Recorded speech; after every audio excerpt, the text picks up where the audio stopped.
कि सोचा ये कि बनाऊं तेरी तस्वीर पर नकाब चेहरे से हटा ना सका, और ये भी सोचा कि बनाऊं अपनी तकदीर पर हाथों की लकीरों को मिटा ना सका। तो destiny plays a great role. तो वो जो इंडिसिसिवनेस है वो आता है सैटर्न मून में, इंसान बहुत इंडिसिसिव हो जाता है, सोच रहा है, अब सोच रहा है कि सो रहा है कि सोते सोते सोच रहा है, माइंड चले जा रहा है। एक होते हैं ओवर थिंकर, वो भी सोचते रहते हैं, मतलब रीज़न और no reason but they have a tendency to think.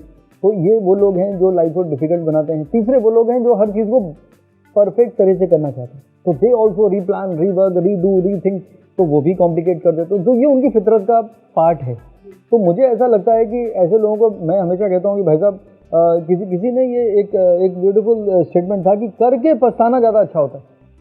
तो अगर आप सोचते रहेंगे कि मैं करूं या ना करूं, तो कर लीजिए भाई साहब, क्योंकि जब आप करेंगे नहीं तो होगा कैसे। तो what I am saying is, या फिर एस्ट्रोलॉजर से एडवाइस लीजिए। एस्ट्रोलॉजर कम से कम वो कहते हैं experience is the name people give to their mistake. तो या तो सारी गलतियां करके आप एक्सपीरियंस बन जाइए, या जो एक्सपीरियंस है, जो एस्ट्रोलॉजर है जो आपको बताएगा अपने एक्सपीरियंस से कि भाई साहब ये आप एक्सपीरियंस कर सकते हैं which is bad for you, तो बेटर स्टे पुट। अब क्या बताऊँ किधर खो गया हूँ मैं, अब क्या बताऊँ किधर खो गया हूँ मैं, जिधर चला कारवां उधर का हो गया है। तो मैंने ये जो पोइट्री है, ये पोइट्री आप किताबों से पढ़ कर नहीं लिख सकते। ये पोइट्री आपको ज़िंदगी की किताबें पढ़नी पड़ती हैं, जिससे आपको पोइट्री लिखने का आपके अंदर एक वो होता है। तो आहे मेरे अंदर, मैंने ये ज़रूर, आपने पर्सनल सवाल किया है, मैं ये कह सकता हूँ कि acceptance is something which I will give lot of credit to.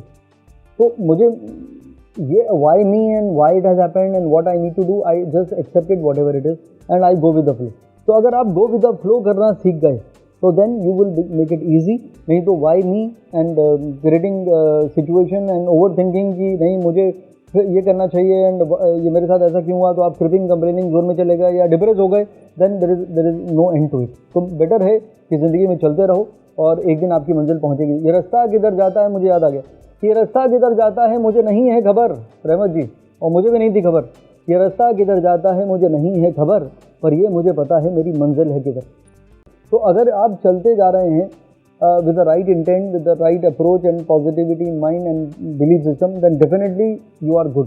तो मैं हमेशा ये कहता हूँ, देखिए एवरी डे जो आप चाहते हैं वो ज़रूर नहीं कि होता रहे। हर बार आपको कहीं ना कहीं इंतज़ार करना पड़ता है, हार्डवर्क करना पड़ता है, स्ट्रगल भी करना पड़ता है, पर उसके लिए पेशेंस बहुत ज़रूरी है। तो अगर पेशेंस रखेंगे, कहा कि सब्र का फल मीठा होता है, ये बचपन से हमको सिखाया गया है हज़ारों सालों से। तो सब्र तो करिए, तो पेशेंस है ही नहीं। फिर आपने जो कहा वो दूसरा आंसर वही है कि एक्सेप्टेंस है नहीं, एक्सपेक्टेशन आपके वो आपने मंजिलें आपने ऊपर बना रखी हैं उसकी, तो फिर क्या होगा, फिर the person will be frustrated and depressed and then will feel I am not good for anything. तो that is how people feel discourage.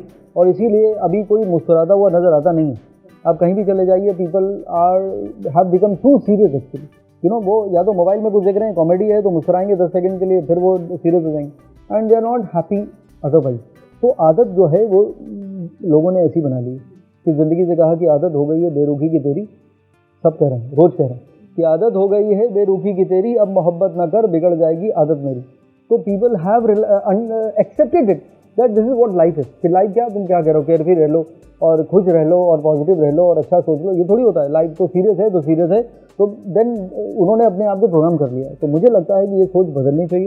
Welcome. And इसमें होता क्या है कि बिना बात के जो आपने कहा कि डिलेमा में, तो मैं पोइट्री चलते हुए सुनाना चाहता हूँ कि ना कोई वजह थी ना कोई ख्याल था, ना कोई वजह थी ना कोई ख्याल था, बेवजह थी बेख्याल था।